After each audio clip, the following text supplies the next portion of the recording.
Hey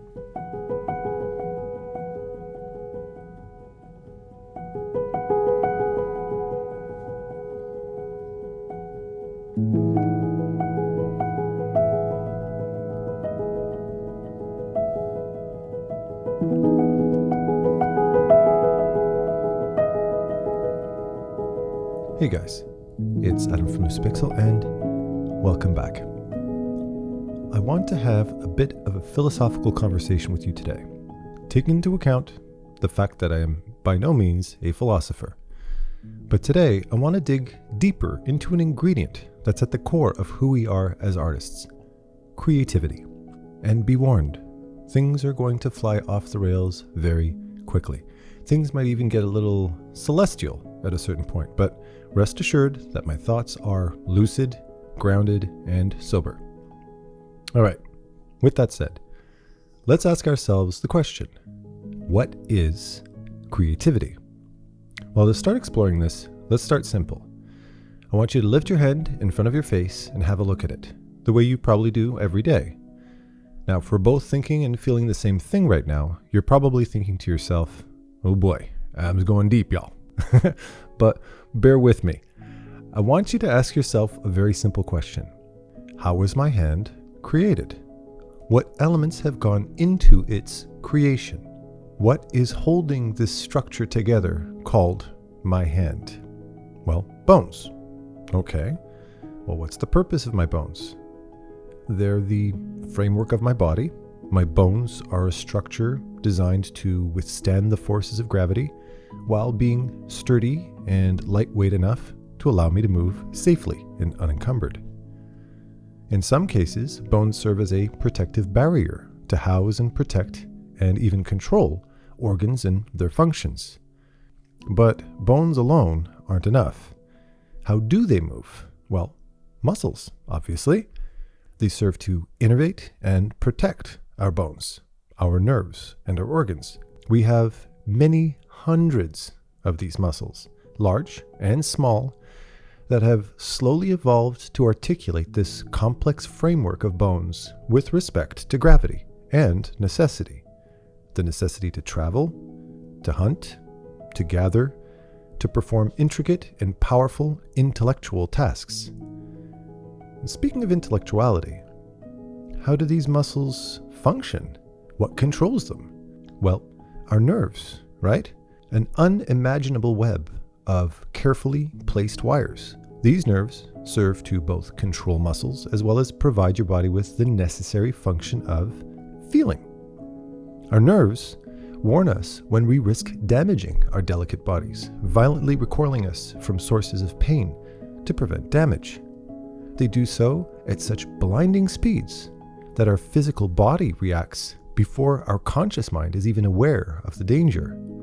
And these countless electrical signals are emitted through our minds and organs that continue to do their job of controlling this incredible vehicle called you every moment of your life, from conception to death. But we're being far too vague here. Where does this body come from? What's it made of? Well, our body is made of cells, roughly 30 trillion cells, and this deep, mysterious blackness of our cells and bodies makes my mind take a field trip reflecting on the vast blackness of space. The frightening yet fascinating complexity of our own genetic makeup is so closely related to the vast universe itself. But then you realize, it's not that inconceivable at all. We are, after all, comprised of star stuff. We are a product of this planet called our Earth, and this Earth and everything that it consists of is a product of this universe, controlled by and nourished by our own stars. And that's when I realized something very profound as an artist. That these thoughts and feelings that I'm sharing with you right now, these thoughts that you are hearing and pondering along with me, we too are created by this universe. And while I'm sitting here worrying that my thoughts have fallen far off the deep end, I'm also realizing, unfortunately, that I'm just getting started.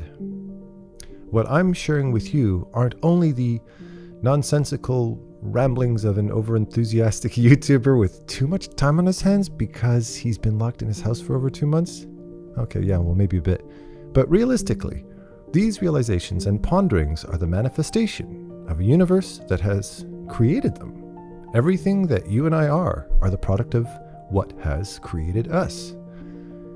And for this reason, and for reasons that are far beyond my understanding, they have slowly and patiently coalesced into me, into you, into this thing that I am, this thing that we are.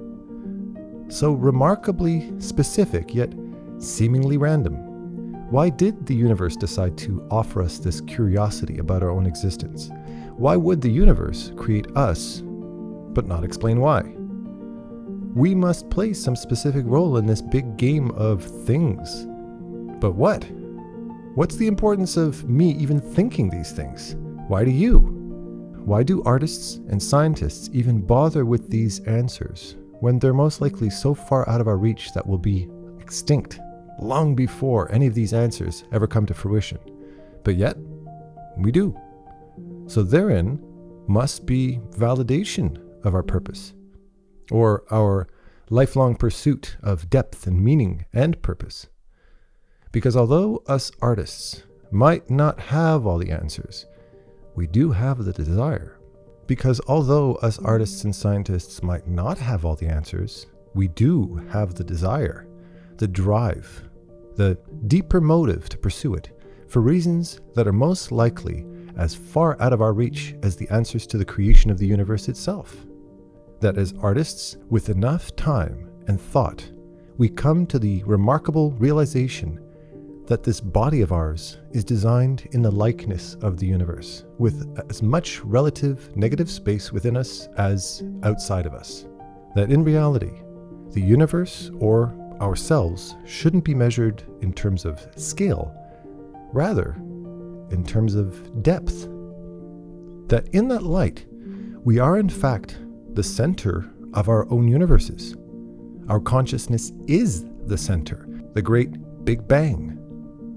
It's the black hole that tethers the positive and the negative space of our reality within us, outside of us. And as artists, our minds balance very delicately at this fine precipice of what's inside us and what's outside of us. And it's at that very fine point that we create. So, what does it mean to be creative? Being creative means that you carefully balance yourself at that delicate precipice of what is and what will be. We must be entirely sensitive to what is to offer us a glimpse into what will be. A window into everything that has led to who you are, what you are, and what you and everything else will one day be. And with that artist's hand that you're looking at right now, you pick up a paintbrush. You gently place your musician hands on the piano keys or the bow of your cello. You let out a deep sigh and ground your dancer's feet into the earth. And as you stand at the precipice of this vast universe, you reach out with that fishing rod called your feelings and slowly, patiently wait to catch a thought. And try your best not to squander it. And with that said, I love you all with all my heart, and happy painting. Take care.